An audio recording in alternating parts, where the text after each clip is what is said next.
امیر جماعت اسلامی کراچی منعم ظفر نے نیپا چورنگی پر کھلے مین ہول میں گر کر بچے کی ہلاکت کے خلاف آج احتجاج کا اعلان کیا اور انہوں نے واضح کیا کہ احتجاج حادثے کے مقام پر کیا جائے گا۔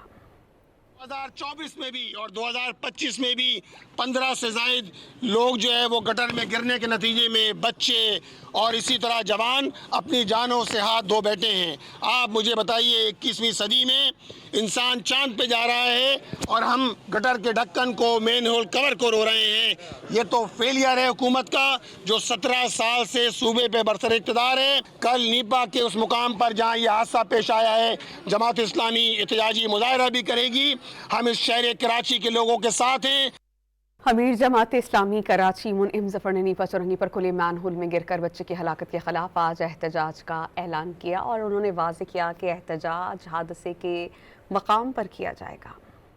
2024 میں بھی اور 2025 میں بھی 15 سے زائد لوگ جو ہے وہ گٹر میں گرنے کے نتیجے میں بچے اور اسی طرح جوان اپنی جانوں سے ہاتھ دھو بیٹھے ہیں۔ آپ مجھے بتائیے 21ویں صدی میں انسان چاند پہ جا رہا ہے اور ہم گٹر کے ڈھکن کو مین ہول کور کو رو رہے ہیں۔